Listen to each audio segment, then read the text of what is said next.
and I consider myself primarily an architect.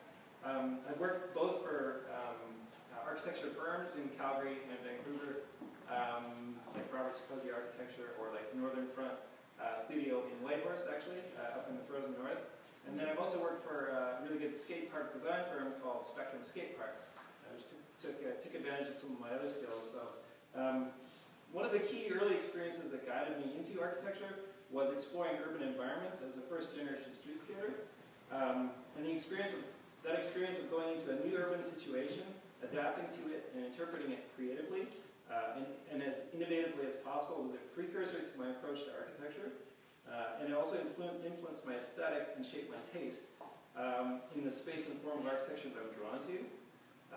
In my career so far, I've worked on real-world buildings, and I've also worked on theoretical stuff or on competition architecture.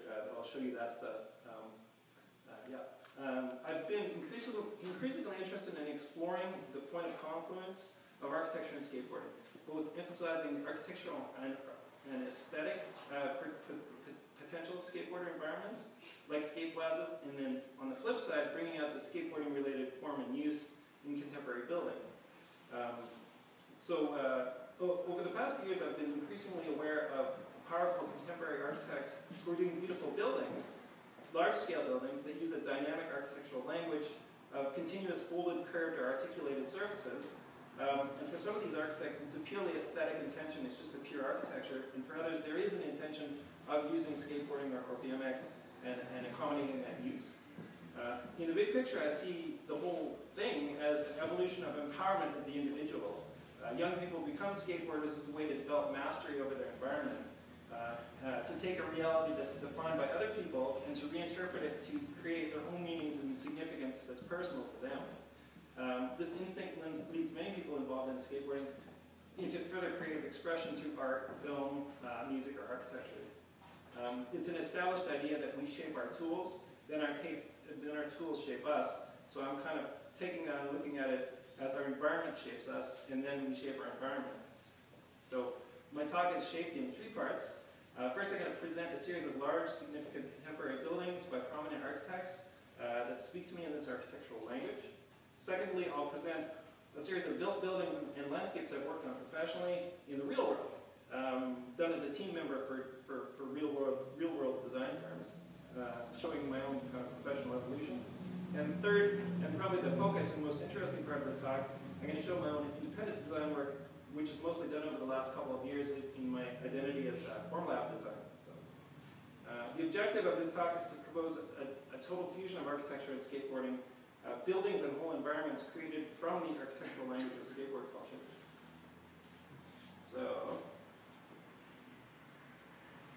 So this is the Kino Science Center by Zaha Hadid Architects in Wolfsburg, Germany.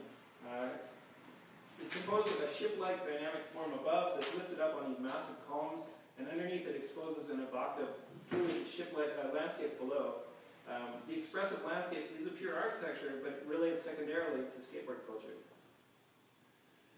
This is Cooper Union in New York City by Morphosis.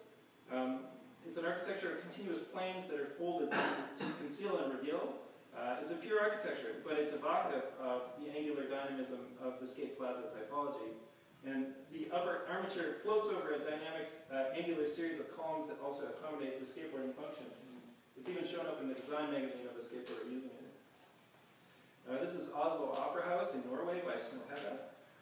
It's conceptually an iceberg sloping down to the sea, with the whole white granite and marble surface being public space. And in this case, specifically, the angles and paving materials have been made skateboard friendly in some areas, and thus on purpose allowing skateboarders to use the areas, and areas closer to the performance spaces are programmed to use steps and paving to prevent that use. So it's managing skateboarding as an urban force. This is the Hong Kong Design Art Institute, where the continuity of the continuous roof is evocative of a skate ramp aesthetic, and also reminds me of bacon. This is the Fresno Metropolitan Museum by Michael Maltz in architecture, who's actually based here. And it's a dynamic landscape of oblique angularity, and its cut and folded roofscape provides an endless array of what skateboarders would call hips. So you can do your switch hard flip over the hip anywhere on this roof. And the photo's going to look sick. This one here is great because this is the PAS house. The architect's Francois Perrin with Gilles Lebon de la Pointe. And the client is Pierre-André Sénégares, who's actually the owner of Soul Technologies, which you know as Numerica or Etnies or S skateboard shoes. And so he's a really successful entrepreneur who's decided to take his mindset and work with these architects and make his true environment the environment that he really wants. So it's actually planned to be built at the top of Malibu in this city, overlooking the Pacific. So far it's in development, but they did build a full-scale prototype of the living area that's been built and skated at La Gaîté Lyrique Gallery in Paris. So the concept is a ribbon in the upper right, and so it's a continuous surface to be skated from outside to inside. It has 3 spaces, a living, kitchen, and dining room, bedroom, bathroom, and then a skate practice area. So it is a domestic environment. It's a living environment, and they programmed it so it works. So a ground becomes wall and ceiling, and the continuous surface forms a 10-foot diameter tube. I'll show you. That's it being used. So there's your living room. But it works. They programmed it. So that's kind of this one is specifically a skateboarding environment. Many of those are just architectures, but they have this language of like planar language that's expressive. So now we move into reality. So that's what you want to do. You're a young architect, like you want to do this dope morphosis stuff. So then you go work for firms. And this is your best case. It's a good project. Most of them aren't as good. So in this case, this one is actually in West Vancouver. It's called Finch Hill House. And I was a member of a design team which included Robert Sikosi, Kate Gibney, and Mary Ellen Reed. The house is rectilinear and private at the front, yet it has linear cuts in its entry slab that allow the device of water to foreshadow the fluidity below. Let's see here.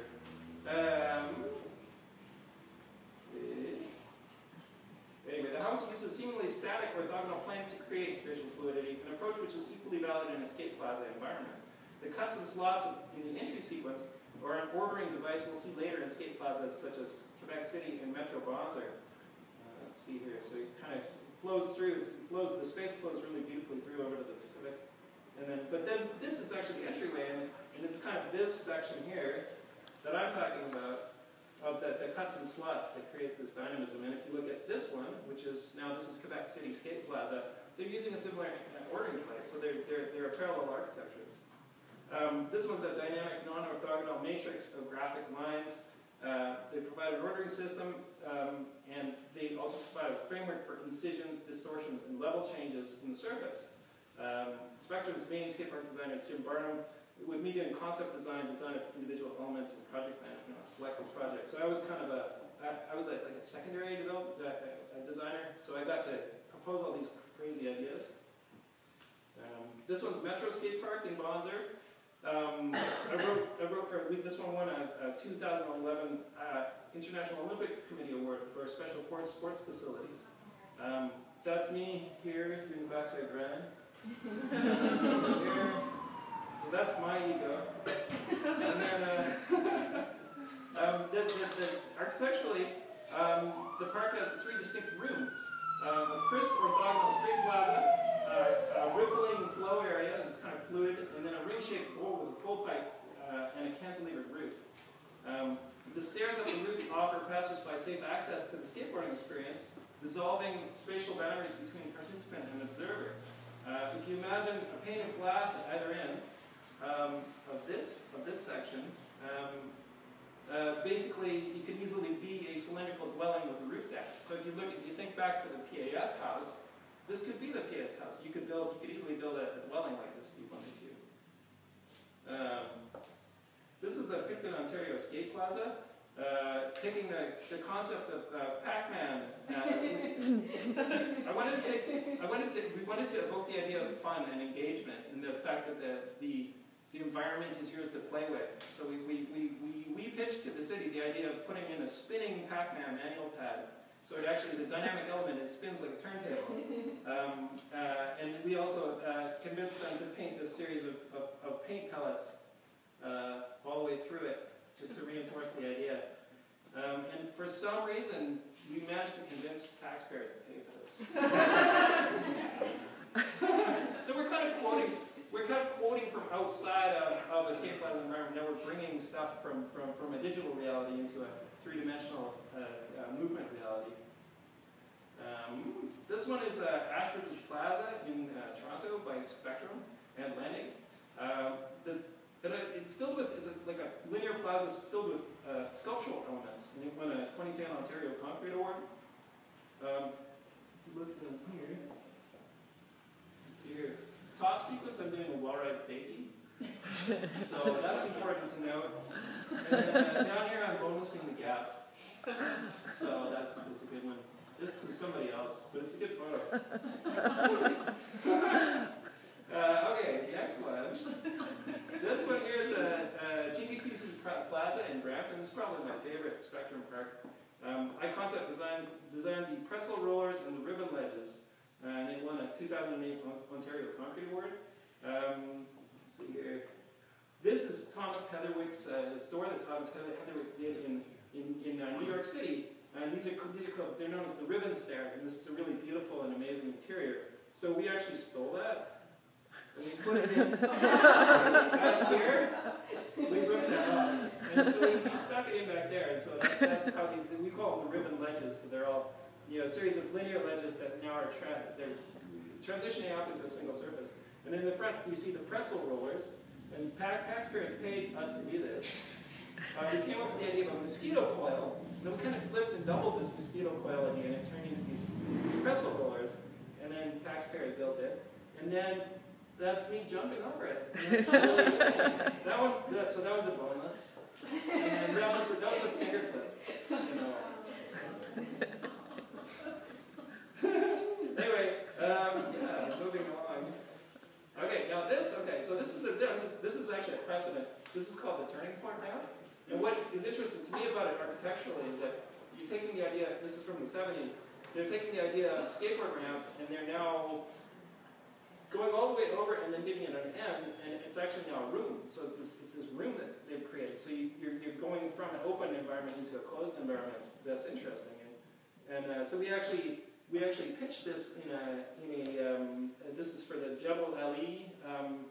It was a design competition to design a skate park for Dubai, actually. And Dubai, as you know, especially at the time that this proposal was made, was doing crazy things, and we thought that they should do our crazy things. So we wanted to actually create that, but closed on both sides, so you could actually go up into it and inhabit it like a room. And then we wanted to create a glass mega ramp that was like a roof. But we also pitched a bunch of skateboard-friendly buildings because they had this giant budget, and we just thought we'd actually try to get them to do this. And then putting transitions on the gateway. We did put these glass roofs into these skatable glass roofs into the proposal, and then working with full pipes and then up arrows and just being able to really expand what we were looking for. So the proposal is good, but unfortunately unbuilt. And then moving from all those, basically that's all commercial work, which fortunate, some of it was very, very creative. Mostly the really creative stuff, sometimes that doesn't get built. But then moving into independent architecture, sort of under my own banner. This is actually my grad project for UBC. It's my thesis project. It's called Scene Anti-Prosthesis. Very pretentious. The key idea, though, is to represent architecturally the symbiotic interrelationship between culture and subculture. So it's kind of it's a critique of society, if you will. Basically, it's looking at the relationship between the business establishment that owns facilities and the youth subcultures that energize them. So it's like an exchanger of cultural capital, of athleticism and creativity for the economic capital of money. And so we're juxtaposing spatial situations. We're exacerbating those situations in the service of clarity at both large and small scales. So for example, here we have, in the middle, that's actually a business conference room, and it's actually held separate but equal to what's around it, which is a concrete half pipe. There we go. So that's actually a half pipe around that. And the model shows that more clearly, but I don't have that here. And also, for example, the front transition of the skateboarding bowl also acts as the front wall of a housing unit, and the circulation stairs climb the climbing wall, kind of like paralleling the athletic activity. This here is an academic proposal for a Vancouver Art Gallery extension. I looked at the 4x8 foot rhythm of plywood or skate-like sheeting found in vert ramps and mega ramps, and I proposed creating formwork with embedded insulation, then pouring concrete behind it and retaining the formwork and its ties as the final interior finish. Basically, it's an equal fusion of the minimal Japanese architect Tadao Ando's work and the North American idea of a vert ramp. This is what's called the Skage. So we're responding to a competition brief for a temporary stage in an alley in Gastown, which is like a historic area in Vancouver. So we designed it primarily as a stage, that's its primary use, but it also has a secondary function. So we intended it to read visually as a purely architectural entity representing and referencing ships and historic sails of the adjacent ports. It reads like kind of like a ship, but sort of down at the ground level, again, it's expressing the idea of skateboarding as movement, you know. This year is a design competition called the Reconnect competition. In Vancouver, they're talking about tearing down some of the viaducts that happen in the middle of the city. So that's these things, they're, in other words, freeways. You know, you guys have your, LA has its freeways, but in Vancouver, they're thinking about actually tearing some out. But we argued the opposite. We argued that, in fact, we liked what was happening with the space underneath the viaducts. They provide this rain shelter, so we actually created these big dynamic roofs to actually create more rainproof space. So it's like rainproof green space. And we created things like a performance stage jutting out into the water, a eco center for learning about the environment, a skate sculpture plaza down here, the idea of creating sculptures for skateboarding and BMX.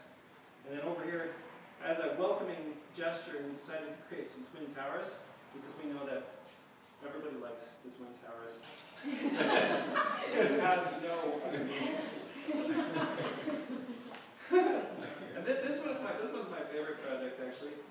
This one's called Magnificent Jettison. I was approached by Johanna Herm of the excellent emerging Canadian firm 5468796 Architects to submit an entry for Migrating Landscapes competition. Migrating Landscapes is Canada's entry into the 2012 Venice Biennale of Architecture, and its theme was immigration and migration. So 546 Architects created a modular wood landscape and asked young architects to design a site within it, and a structured dwelling that told their story relating to mobility and migration. The winning structures were featured in the Canada Pavilion in Venice for an international audience. So my take on it was that as a son placed on Canadian soil by American parents, what is my cultural heritage? So I decided that the most American thing I could think of was the 1969 moon landings. The Eagle has landed. So I used Buzz Aldrin's phrase, magnificent desolation, to describe the lunar surface for my title, Magnificent Jettison. So this conceptually is how I saw it. I saw this project as one architecture composed of 3 buildings, based on jettison rocket stages and astronaut footprints of the first Apollo moon landing. Conceptually, as Apollo 11's Saturn rocket blasts up through the atmosphere, its jettisoned spent booster stages plummet back into the ocean. I imagined a stage 1 booster instead impacting a low elevation surf break, and then stage 2 impacting an alpine elevation Mount Resort. And I imagined Tranquility Base on the lunar surface as my 3rd element. So this is Magnificent Jettison being featured in the Migrating Landscapes exhibition at the Museum of Vancouver.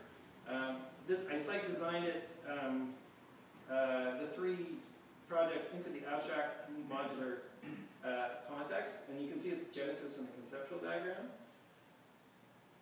So this is the first one. The collage represents my source ideas for the Saturn 1 surf lodge. stage 1 of the rocket, a breaking wave, surfers under a pier, and a skateboard mega ramp. So those they all get spliced together to create that. So it's called Saturn Stage 1. It conceptually impacts and unrolls, forming a mega ramp on a pier with surfers riding between the pilings below. The cylinder end is a warm lodge for cold surfers, and pilings rise from the ocean floor through breaking waves to support the lodge jetty above. The orange edge of the cylinder would be bright LED lights glowing to represent atmosphere burn. This collage represents the source ideas for the Saturn II Snow Lodge. So basically stage 2 of a Saturn rocket, and then a terrain park step-down zone for snowboarders. So here, Saturn stage 2 impacts a terrain park, flattens and splits to become a lodge.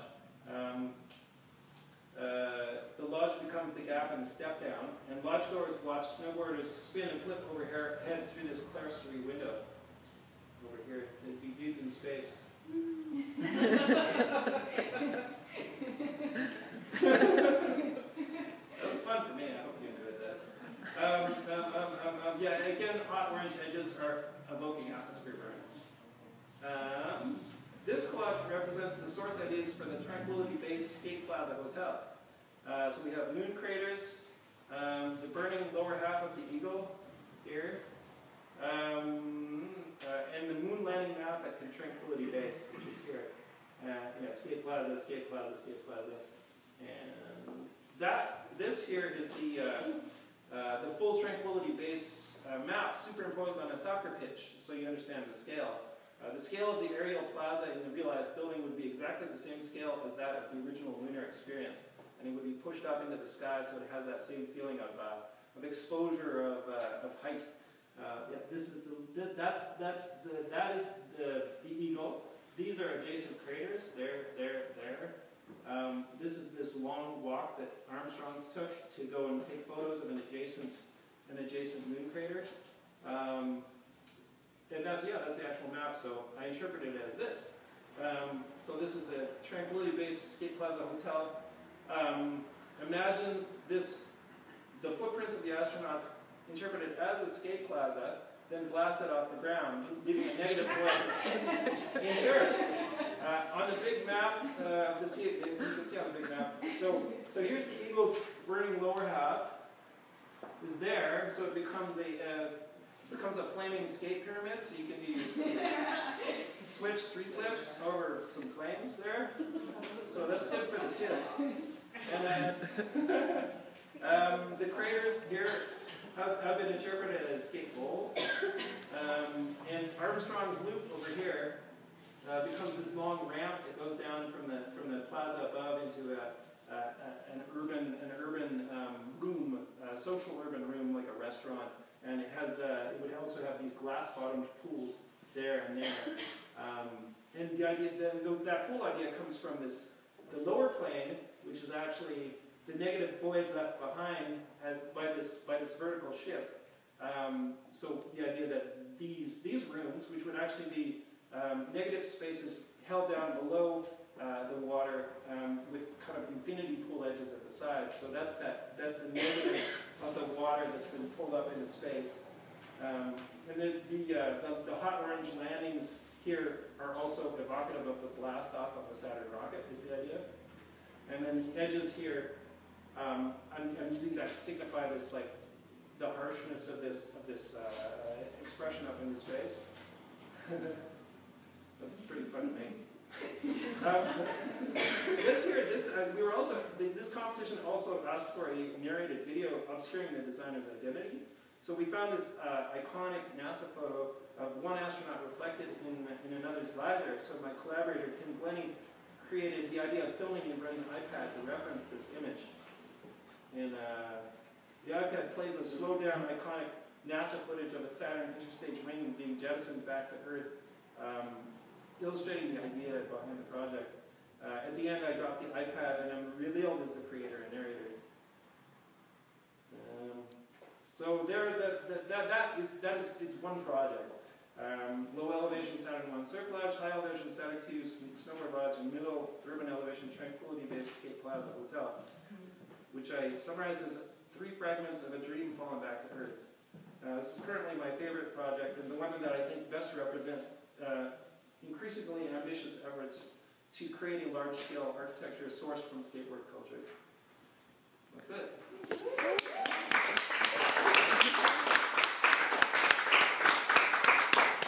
you very much. Thank you so much for coming. And also, I want to say very special thanks to our friend Jonathan Dewdney, the owner and operator of this gallery, for lending us the space to speak about our work. We very much appreciate his efforts and his hospitality. Pleasure is mine. And I want to thank also Leslie Barrett, our friend, and for agreeing to present our work and for acting as a very gracious and fun host during my time here. So, thank you very much.